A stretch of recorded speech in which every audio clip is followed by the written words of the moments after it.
program Women's World, and in this edition of the program we will talk about the status of African women and the African government's efforts to empower them and make them part of their decision making in their societies. But first, the viewers will go for a short break. We'll be back to continue our discussion, so stay tuned.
Back, dear viewers, and you're still watching Women's World, and now we are joined over the phone by Engineer Amany Shenawy, chemical engineer and member of civil society and international service organization and graduate of the Strategic Studies and National Security Training course. Good afternoon, Engineer Amany. Good afternoon. So, Engineer Amany, we are talking about the African women and to what extent now they are active participants in their societies.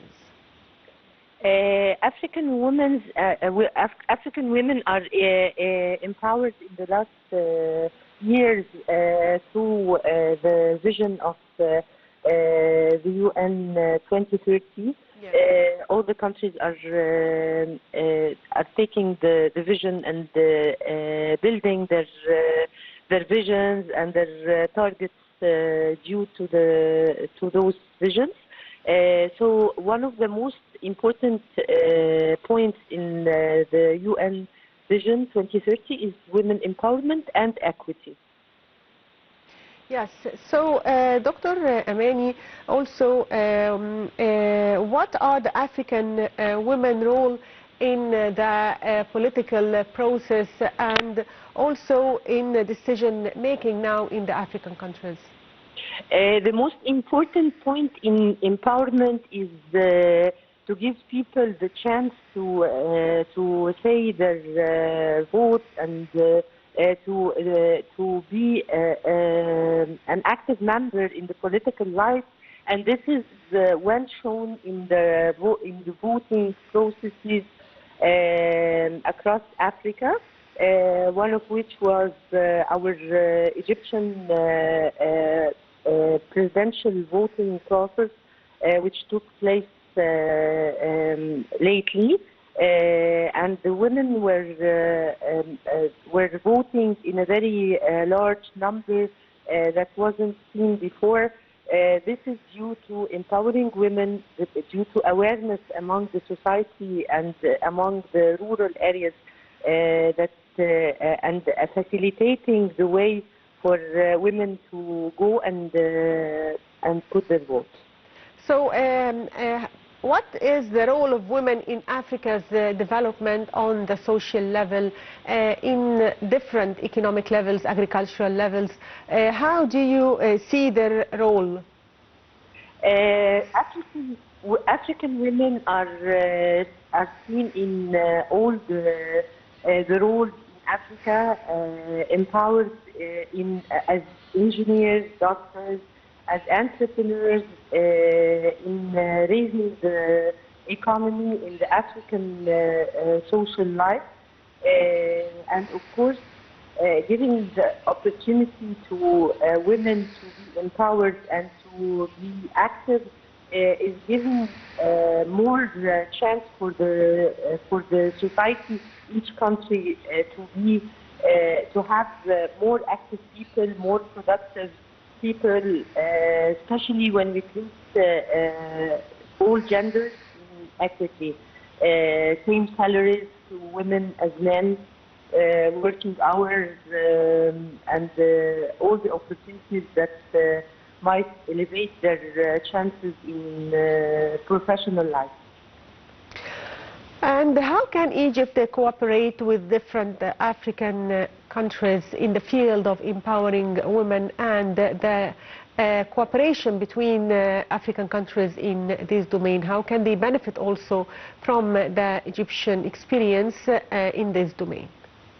The Egyptian experience and the initiatives taking place actually in Egypt in the last years, we have the presidential initiative of Hayat Karima, or Decent Life, which takes care of the women, empowering them, helping them as entrepreneurs. We also have initiatives by the Ministry of Social Solidarity that allows the women to have loans and to make their own projects after giving them vocational training in the field they're working on, so as to keep their business going and having profit.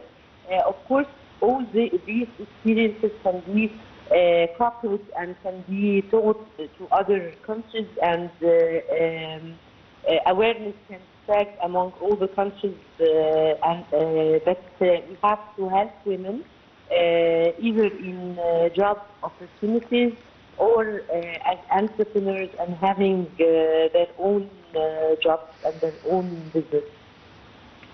And in your opinion, what are the challenges that still face African women? Most of which the challenges are educational. Educational, health, yes. Yes, and health challenges.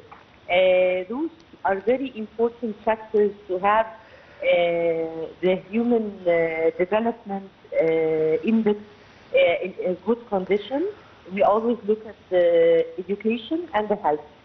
Education systems have to be modified and have to be transformed to better education system with more discussions, with more digitalizing education, the education having a digital transformation on the system.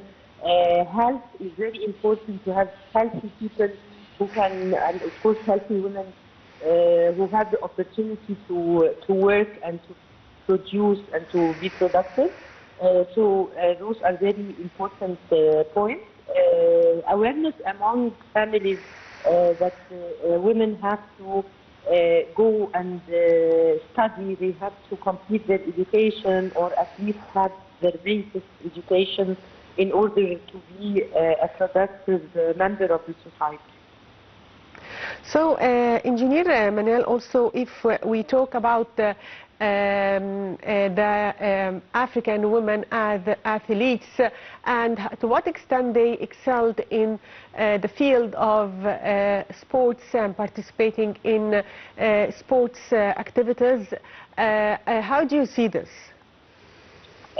Sports is very important for all the citizens and of course for women.